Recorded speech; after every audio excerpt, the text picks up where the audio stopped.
कठोर परिश्रम कभी विफल नहीं होता है। ठीक इसी के साथ आज हम बात करने वाले हैं एक ऐसे शख्स के बारे में जिन्होंने अपनी कड़ी मेहनत व कड़े परिश्रम से वो मुकाम हासिल किया है जो नॉर्मल सोचना भी अपने आप में बहुत बड़ी बात है। जी हाँ दोस्तों, आज हम बात करने वाले हैं अपने पहले भजन से प्रसिद्ध हुए सिंगर किशन भगत जी के बारे में।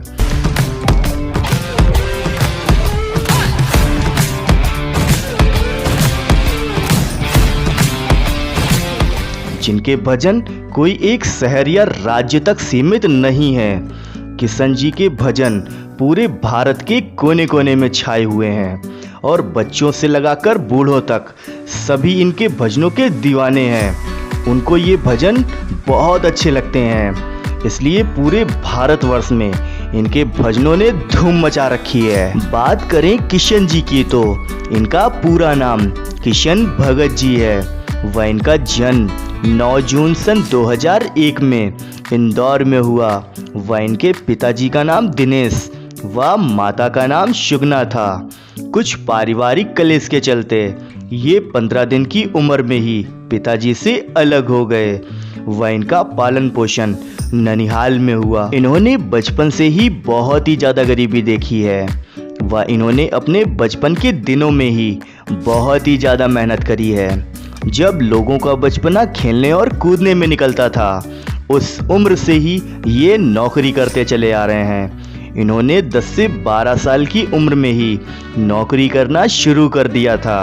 वह इन्होंने सब्जियां बेची और कपड़े बेचे और हर माल बेचा और बहुत सारे छोटे मोटे काम किए हैं। वह साथ ही साथ अपनी पढ़ाई को भी पूर्ण करते रहे हैं और इन्होंने अपनी प्रारंभिक शिक्षा अपने घर के पास से ही एक प्राथमिक विद्यालय से की।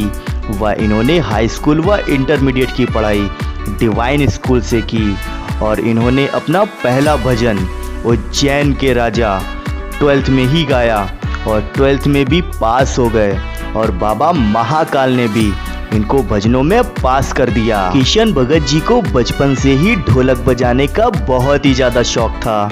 वह इन्होंने अपने बचपन के दिनों में घर के बहुत सारे डब्बे तोड़े हैं और ये बहुत बड़े परिवार में रहते हैं जिसमें नाना नानी, मामा मामी, मौसी व बच्चे रहते हैं। आपको बता दें कि इनके पिता का साया तो इनके बचपन में ही छिन गया था। वह माताजी भी 2014 में इनको छोड़कर चली गईं। ये अपनी माँ को बहुत ही ज़्यादा प्यार करते थे और ये अंदर ही अंदर टूट से गए थे। उस समय इनका किसी भी काम में मन नहीं लग रहा था। इनकी नानी जी व मामा जी व इनके मित्रों ने इनको संभाला, इनका बहुत साथ दिया और इनको भजन लिखने के लिए प्रेरित किया। और फिर क्या था, इन्होंने वर्ष 2014 से ही भजन लिखना शुरू कर दिया और इनकी खास बात यह है कि ये भक्त और भगवान के रिलेशन के ऊपर भजन लिखते हैं। आपको बता दें कि भजन लिखने के बाद वह भजन एक संगीतकार को देने के लिए जा रहे थे, पर दोस्तों ने इनकी कड़ी मेहनत को जाना और समझा, इसलिए दोस्तों ने इनको खुद भजन गाने के लिए प्रेरित करा। और फिर क्या था, किशन भगत जी ने भजन खुद गाया और DMS YouTube चैनल पर अपना पहला वीडियो रिलीज़ किया, क्योंकि उस समय इनके पास कोई YouTube चैनल नहीं था और इन्होंने अपना भजन मित्रों के साथ शेयर किया और ये भजन 2 से 3 दिनों में ही सुपर हिट हो गया। आपको ये भी बताते चलें कि इनको कोई अंदाज़ा नहीं था कि इनका भजन सुपर हिट हो गया है। ये तो बस अपने घर के बाहर खड़े थे और वहाँ से एक रिक्शा जा रहा था जिसमें उनके भजन चल रहे थे।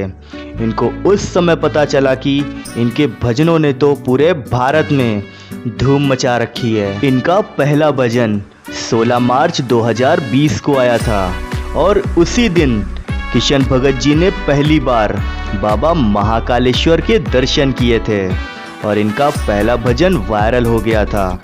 ये इनके लिए बहुत बड़ी बात थी और इसी वजह से इनके पास बहुत सारे कॉल आ रहे थे कि सर अगला भजन अब कब आएगा।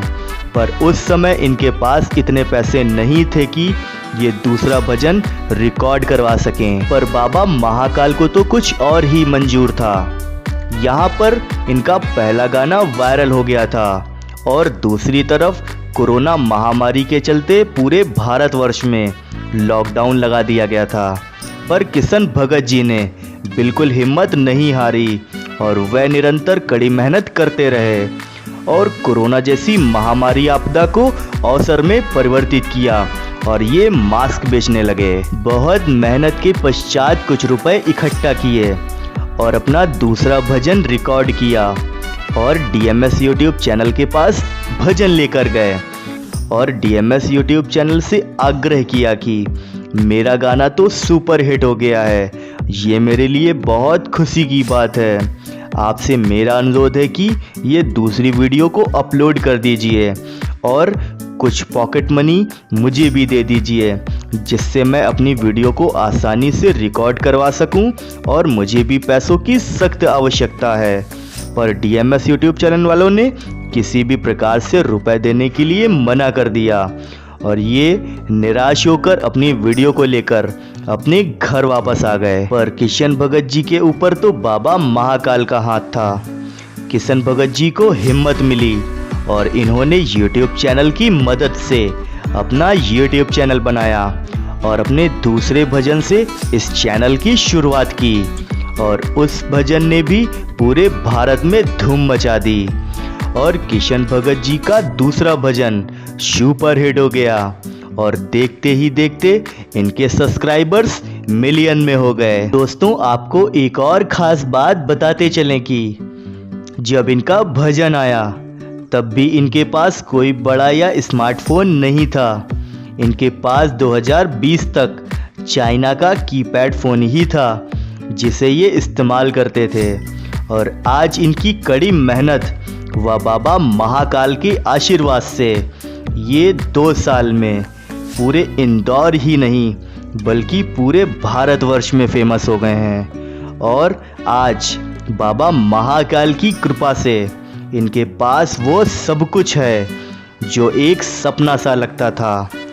आज ये एक सेलिब्रिटी बन गए हैं पर आज भी एक नॉर्मल लाइफ जीते हैं और लोगों की मदद करते हैं। दोस्तों, इनकी खास बात यह है कि इनके भजन पूर्णतः भक्त और भगवान पे आधारित हैं। वह इनके भजन बच्चों से लेकर बूढ़े तक सभी इनके भजनों के दीवाने हैं और बड़े बड़े साधु संत भी इनके फैन हैं। बाबा महाकाल की कृपा इन पर ऐसी बरसी कि इनसे लोग दूर दूर से मिलने आते हैं और ये सबसे खुशी खुशी मिलते हैं और लोगों की हर संभव मदद करते हैं। और किशन भगत जी को जानवरों का बहुत ही ज़्यादा शौक़ है और जानवरों से इनको बहुत ही ज़्यादा लगाव है और ये समय समय पर नर्मदा जी भी जाते हैं और मछलियों को दाना भी डालते हैं। इनकी खास बात यह है कि ये अपना YouTube चैनल खुद ही मैनेज करते हैं और ये सब इन्होंने स्वयं YouTube पर ही सीखा है। किशन भगत जी के पास कोई मैनेजमेंट टीम या कोई मैनेजर नहीं है, ये स्वयं इसको मैनेज करते हैं, जिसमें इनके मित्र भी इनका पूरा सहयोग देते हैं। इनके मित्र मंडली तो आप इनके भजनों में देख ही चुके होंगे और इनकी सफलता का मुख्य श्रेय ये अपनी नानी माँ को देते हैं। बात करें यदि इनकी जटा की, तो जटा से इनको अलग पहचान मिली, पर ये जटा इनकी ओरिजिनल नहीं है, पर इन्होंने जटा धारण कर ली है और 1-2 साल के भीतर इनकी जटा ओरिजिनल हो जाएंगी। आपको बता दें कि एक गाना शूट के दौरान एक डायरेक्टर ने जटा लगाने के लिए इनको सजेस्ट किया था और इन्होंने डायरेक्टर की बात मान ली और जटा धारण कर ली और ये जटा इनकी बहुत ही ज़्यादा प्रसिद्ध हो गई और ये जटा रखने में भी बेहद ही खुश हैं और ये जटा इनको गलत काम करने से भी बचाती है। ये जटा का मुख्य कारण है। इसी के साथ आज हम किशन भगत जी के उज्जवल भविष्य की कामना करते हैं और उनको बहुत सारी बधाइयाँ देते हैं और साथ ही किशन भगत जी की टीम के अजय भाई का भी हम बहुत बहुत धन्यवाद करते हैं। अगर आपको हमारी वीडियो वाकई नॉलेजेबल लगी हो तो, और आप हैं किशन भगत जी के भजनों के दीवाने, तो आपको हमारे चैनल तो लाइक कमेंट सब्सक्राइब करना ही चाहिए। तो जाकर प्लीज़ लाइक कमेंट और सब्सक्राइब। Thank you.